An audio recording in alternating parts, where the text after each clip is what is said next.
ezali ngai lobi loboba soki lelo naza koloba po pasi nde eleki toye kofinga motu te me tozoloba makambo ndenge yango ezali. Ifale toya na Egypte awa. Egypte oyo biso toye awa banda na Kisasa toza komona pasi po bakombo ebima pasi, tokomi na aéroport pasi, tolali na aéroport, tomati na avion, tokoma na susu na Egypte pasi kaka mpona kokende stade. Et d'ailleurs premier match na biso oyo tobeti po bakoko na biso bana biso babeti totali yango te pasi mpona kokende na stade. Match esili topoli 2-0.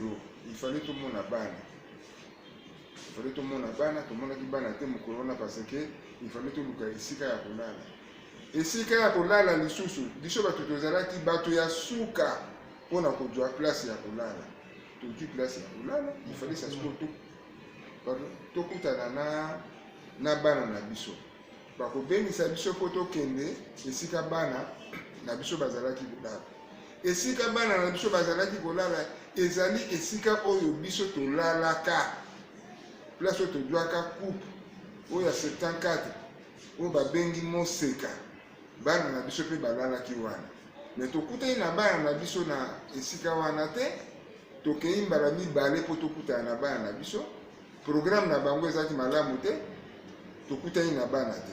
Alors mpona kokota na stade il fallait kozala na badge, kozala na badge, kozala na billet. Balaki biso ba badge, balaki biso ba billet, mais ba billet wana pe tozwi yango te. Il fallait bamema biso na stade sans badge, sans billet.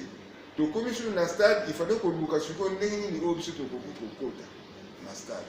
Tobandi kopotana wana kobalukaka koluka tokotela ndenge nini na biso na ba animateur na bato mosusu bayaki kotala match.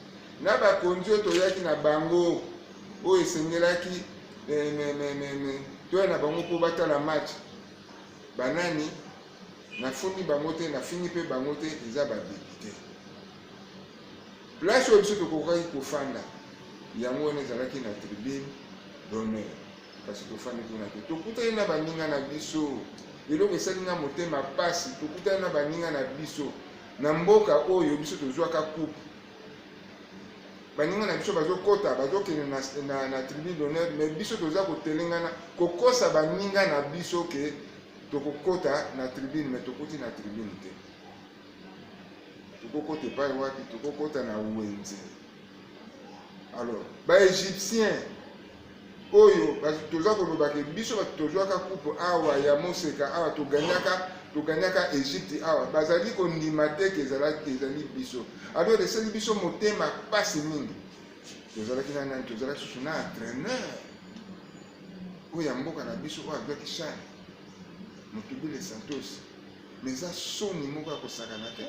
Tokokota na biso bato tozwaka coupe na entraîneur na biso na baninga na biso tokokota epai wapi? Tokokota na wenze.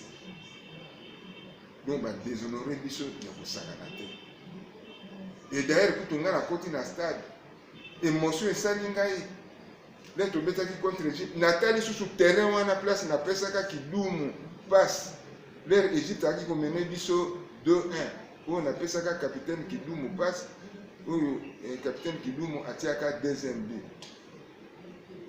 Alors esali biso motema passe na ndenge nini parce que bakoko kotia biso na bakategorie wana te. Tobandi na Kisasa ezala oyo etali mosolo batie biso na kategorie moko na baanimateur toboyi te, mais bakotia biso kategorie moko na baanimateur te. Tala niveau na biso, ta ra na biso.